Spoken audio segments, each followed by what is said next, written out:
Hello students, let's get ready for the weekly talk of English, okay? So आज के weekly talk में सबसे नई बात यह है कि this is a video weekly talk for all my students out there, okay?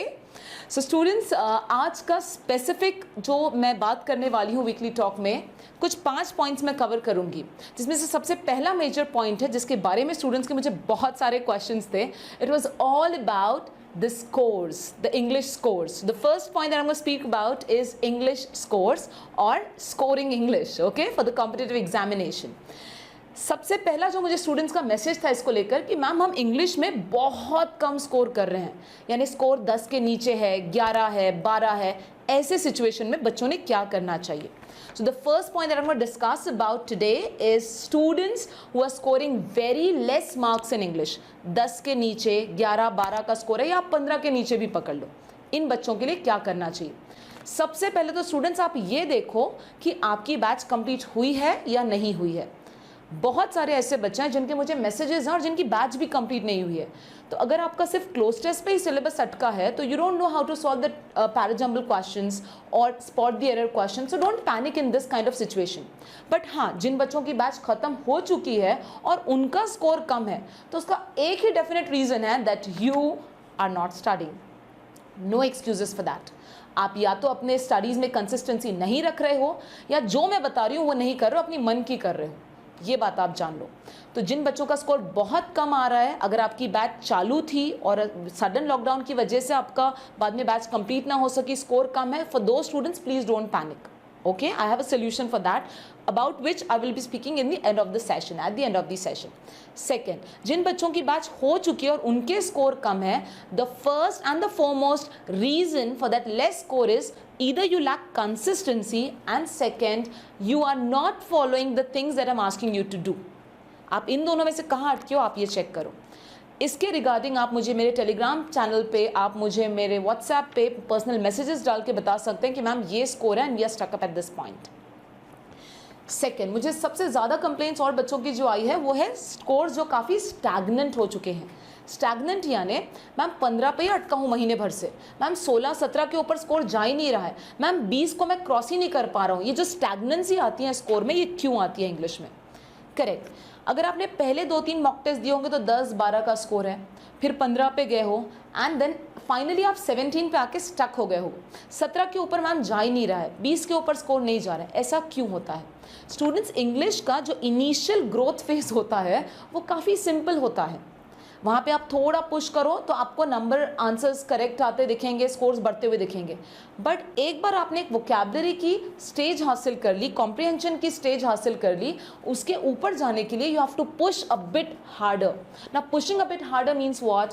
You have to read more editorial articles, you have to refer vocabulary from the Hindu, you have to solve mains के question papers. So this आपको एक step थोड़ा hard level पे जाना पड़ेगा, difficult level पे जाना पड़ेगा. Then only you can think about, changing your score, और stagnancy नहीं रहेगी उस score में. Understood? So for students who are getting a stagnant score in English, what you have to do is you have to move a level up. You have to go at a higher level. A higher level of what? Higher level of reading, higher level of solving the papers, examination papers. जैसे pre के कर रहे हो तो mains के करो, and enhancing your vocabulary. You have to focus on only these 3 things. Next, उन बच्चों के लिए जिनके स्कोर्स काफ़ी फ्लक्चुएट हो रहे हैं. आई रिमेंबर आज ही मुझे टेलीग्राम पे एक मैसेज आया, if I am not mistaken, the guy is Akshay, और अक्षय का मुझे मैसेज था कि मैम काफ़ी फ्लक्चुएशन है स्कोर में, क्या करूँ, what's wrong with me. Now listen carefully students, score fluctuate होने के 2 रीजन्स ही है, इसके अलावा कोई तीसरा रीज़न नहीं है स्कोर फ्लक्चुएट होने का. The first reason score fluctuate होने का होता है तुम्हारा माइंडसेट. माइंडसेट अच्छा है, स्कोर अच्छा आएगा. माइंडसेट खराब है, नेगेटिविटी लेकर बैठे हो, किसी से झगड़ा करके बैठ रहे हो कंप्यूटर के सामने स्कोर टेस्ट देने, तो डेफिनेटली स्कोर अच्छा नहीं आएगा. The first responsible character for your score fluctuation is your mindset. Second very important point जिसकी वजह से स्कोर फ्लक्चुएट होता है students, that is your strategy. अगर स्ट्रैटेजी गलत जाएगी तब भी स्कोर बराबर नहीं आएगा. कैसे?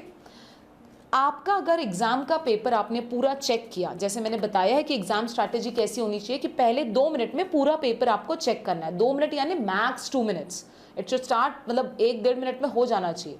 पूरा पेपर आपको चेक करना है, उसमें से जो ईजी क्वेश्चन है वो आपको पहले उठाने हैं। आपको इतना अंदाजा तो आना चाहिए पेपर देखने के बाद कि मैम ये पेपर ईजी है कि डिफिकल्ट है। If your examination is easy then you should attempt 20, 25, 26 max. लेकिन अगर आपका पेपर वही डिफिकल्ट हो जाता है स्टूडेंट्स, तो your number of attempts should reduce, it should come down to 15, it should come down to 16 max, not beyond that. लेकिन कुछ बच्चों का क्या होता है कि वो एक ही स्ट्रॅटेजी लेके बैठते हैं, माझे 22 अटेम्प्ट झालेच पाहिजे। अरे पण पेपर कसा आहे हे तर बघायला पाहिजे ना, this is also very very important. So अगर स्ट्रैटेजी में गड़बड़ है, माइंडसेट में गड़बड़ है, तो ही स्कोर फ्लक्चुएट होता है।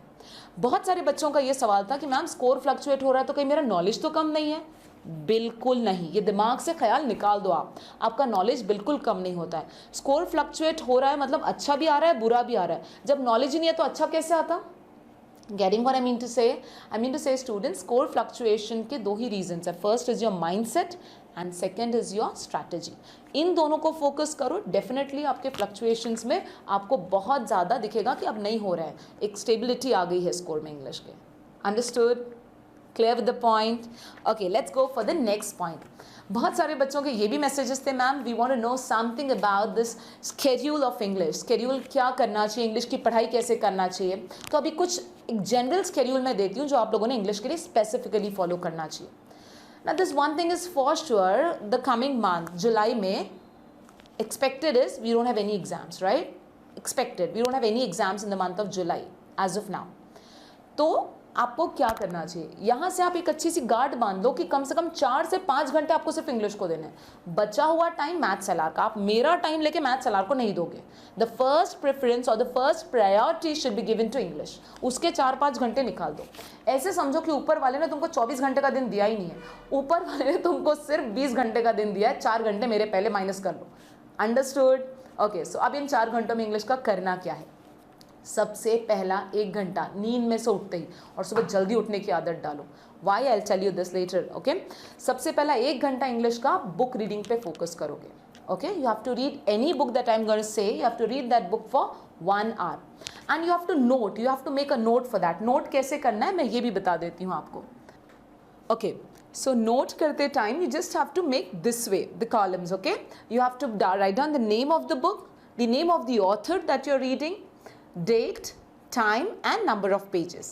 date, suppose आज के दिन मैंने 30 जून को 1 घंटा 25 पेजेस पढ़े, 1 जुलाई को 1.5 आवर में 45 पेजेस पढ़े। how many pages you have read you have to mention, and once you are done with the book you have to submit the review। Book का टारगेट क्या होना चाहिए स्टूडेंट्स, 1 हफ्ते में 1 किताब होनी चाहिए, यानी महीने में आई कैन से मिनिमम कम से कम आपने 3 किताबें इस लॉकडाउन पीरियड में तो पढ़नी चाहिए। 3 books in a month should be your target minimum, I'm saying minimum। okay, so that is what you have to do right now for this schedule। the first is book reading 1 hour, clear। Second, आपको सुबह उठते ही students 7:30 to 9:30 जो live session होता है English का, उस पर बहुत ज़्यादा फोकस करो। क्यों? क्योंकि लाइव सेशन में I am actually giving you 2 articles related to some specific topic. जैसे आज मैंने लिया था रिगार्डिंग टूरिज्म, वर्ल्ड टूरिज्म के ऊपर। इसके पहले मैंने लिया था it's all about digital education. Next मैंने लिया था नासा के ऊपर, स्पेस के ऊपर। तो मैं हर एक टॉपिक को लेकर आपको 2 आर्टिकल्स दे रही हूँ, बिकॉज उस टॉपिक को लेकर आपकी वोकैबुलरी एनहांस होती है। So please refer those 2 articles and try to write down the summary और the gist of 2 articles. The second task. Third, 2 RCs daily होने चाहिए। No excuse for that, no excuse for that. And again I say, बहुत सारे बच्चों के मुझे calls पे ये थे कि मैम अगर हमने क्विज का RC किया तो वो भी तो एक हो रहा है, तो इधर एक ही करते हैं। ऐसी कंजूसी मैं नहीं करोगे आप, ऐसी बदमाशी नहीं करोगे आप। 2 RCs सेपरेट मतलब separate. Understood? Some of the students have told me, ma'am we are giving mains के मॉक टेस्ट ना, तो मेंस के मॉक टेस्ट में 2 RC आ रहे हैं, तो ये 2 RC यहाँ कवर हो गए। No, that's not an excuse. आपके मेंस का टेस्ट का, आपका क्विज का RC अलग RC, जो मेरे असाइनमेंट्स वाले RC है वो अलग RC। Understood this? तो फिर वो दिन में से आपके 4 RCs हो, 5 RCs हो, that's good for you. Understood? Okay, let's go with 2 RCs। The third point is 2 RCs। Next, you have to daily update your vocabulary। अब vocabulary कहाँ से करोगे? लाइव सेशन में अगर आप 2 घंटे पूरे बैठ रहे हो तो vocabulary वैसे भी हो रही है आपकी। अगर आपको लगता है नहीं मैम लाइव सेशन का हम टाइम नहीं दे पाते हैं, नेट कनेक्टिविटी का इशू है, whatever issues you have, so you can go to Merriam-Webster dictionary के MW quizzes, you can refer to Vocab24 app, and you can refer many other apps that are available for vocabulary quiz. Last but not the least, you should refer to one English quiz or one English mock test daily basis पे. Understood? So this should be your schedule for English study. Okay, now let's come down to the students' doubts. Students के कुछ doubts हैं जो बच्चों ने मुझे message किए थे. उसमें सबसे पहले ये डाउट है कि मैम हम आपको बुक रिव्यू भेजते हैं और आप हमें 2 दिन तक जवाब नहीं देती हैं. तो इसके लिए मैं आपको सबसे पहले बता दूं स्टूडेंट्स, मेरा टेलीग्राम और व्हाट्सएप आपके बुक रिव्यू से भरा पड़ा है.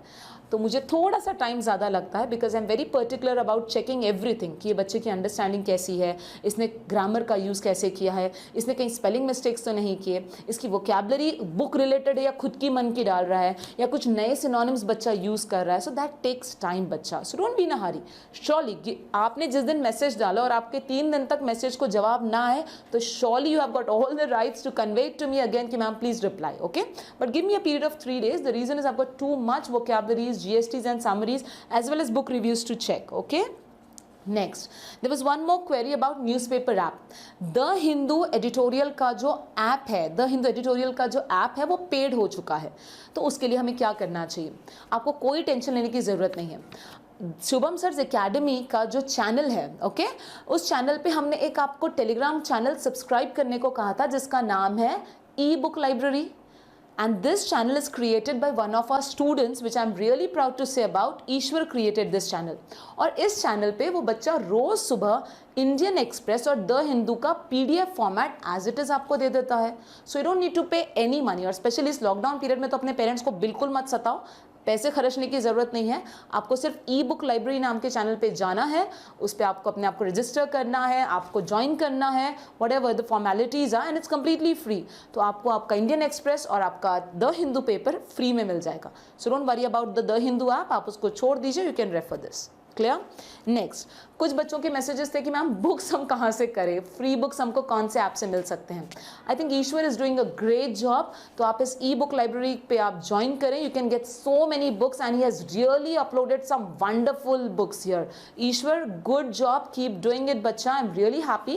काफ़ी अच्छे बुक्स हैं. You can get all the books that I am telling you to read are available on the e book library app. Next, I have something to say about online viva. Okay, मैंने जो बच्चों के online viva लिए हैं और हम लोग जो ले रहे हैं, प्रियंका मैम, साइली मैम, तो उसके हमको कुछ जनरल मैसेज थे जो आप लोगों तक कन्वे करना है. सबसे पहला मैसेज मुझे ये आपको कन्वे करना है, इनफैक्ट प्रियंका मैम, साइली मैम का भी रिव्यू है कि जैसे बच्चों को ऑनलाइन वाइवा का फ़ोन आता है बच्चे बहुत डर जाते हैं. इतने पैनिक हो जा रहे हैं, अरे बाप रे, ऐसा लगता है कि मैडम का नहीं किसका फ़ोन आ गया, and you are just so panic like you are not able to answer the simple questions even that I ask. तो भी मैं बच्चों से कहती हूँ बच्चा पैनिक मत हो, रिलैक्स हो और आपको जो आता है बोलो. Nothing wrong in it. But then also they are getting habitual to this kind of fear. डर रहे हैं. इसीलिए मैंने आज के मेरे लेक्चर में मोटिवेशनल टॉक भी फियर को लेके लिया है. उसी पे मैं बात करूँगी. नेक्स्ट मेरा एक था स्टूडेंट्स की जितने मैंने ऑनलाइन वाइवास लिए हैं तो मुझे उसमें एक चीज़ नज़र आई है कि बच्चों की वोकैबुलरी काफ़ी वीक है. और बच्चों के रिव्यूज़ भी मुझे आए कि ma'am we are not able to cope up with the new words. What should exactly we do to enhance our vocabulary? Now let me tell you one thing about vocabulary students. Vocabulary होती क्या है? बच्चों के दिमाग में एक फंडा है कि मैं 10 शब्द, 20 शब्द, 25 शब्द रोज़ लेकर रट्टा मार लेता हूँ और फिर देखता हूँ कि मुझे वोकैबुलरी याद कैसे नहीं होती. वोकैबुलरी को लर्न करना आसान है, लेकिन वोकैबुलरी को सही टाइम पे रिकॉल करना मुश्किल होता है. Again I repeat my sentence. Vocabulary को लर्न करना आसान है, वोकैबुलरी को लेकिन सही टाइम पे रिकॉल करना मुश्किल होता है. क्यों? जितनी दिमाग में वोकैबुलरी डाल के रखोगे भूल जाओगे. लिख के देती हूँ. लेकिन जितनी वोकैबुलरी तुम अपने यूज़ में रखोगे, अपने टंग पे रखोगे, अपने लिखने में रखोगे, उतनी वोकैबुलरी याद रहेगी. जैसे कि तुमको अगर रात में 12 बजे भी किसी ने नींद में से उठा के पूछा 2 5 you just say 10. You don't even count 2 1 2 2 2 4 2 5 10. क्यों? क्योंकि टीचर ने तुमको इतनी बार रटाया है ये चीज़ स्कूल डेज में कि तुम्हारे मेमोरी में जाके अच्छे से फिट हो चुकी है. वोकॅब्लरी का ऐसा आहे की अभि आप गोंधळ हे शब्द तुम्ही वापरतच नाही. मला माहित आहे मराठीत कोणता शब्द वापरतात तुम्ही? कन्फ्यूज. गोंधळ आता तुमच्या लक्षातून गेलं आणि कन्फ्यूज आलं म्हणजे काय की तुम्हारा कन्फ्यूज वर्ड बैठ गया है दिमाग में. बट अब आजकल न्यूज़पेपर्स हैं, मैगजीन्स हैं, वो कन्फ्यूज वर्ड यूज़ नहीं करते हैं. वो कौन सा वर्ड यूज़ कर रहे हैं? बैफल. तो तुमको भी अपनी वोकैबुलरी अपडेट करना पड़ेगी। अपडेट यहाँ नहीं करना है, अपडेट यहाँ करना है।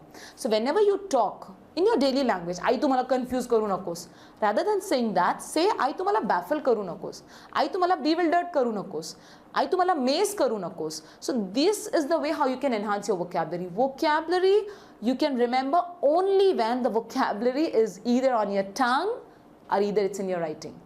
Understood? So that is the one point that I want to share. Okay, the next fourth point that I want to say is इस बार SSA क्योंकि 1 जुलाई शुरू हो रहा है तो नए मंथ का SSA इंग्लिश क्लब क्या नया इंट्रोड्यूस कर रहा है. वैसे तो जून में ही हमने एक बहुत अच्छी चीज़ इंट्रोड्यूस की है जिसका अनाउंसमेंट मैं अब तक नहीं कर सकी. That was novelette. I hope you're all reading that, the nighttime bed stories or the bedtime night stories you can say. You can start reading that. That's a very fantastic thing. एक 3-4-5 minute का read होता है, stories with morals that will enhance it. Next है students live session. Live session में एक सबसे important चीज़ है जो मैं आपको बताना चाहती हूँ कि we have started with the quiz, vocabulary quiz जो मैं 7:30 को पोस्ट करती हूँ, which is related to your phrasal verbs, which is related to English for specific purpose.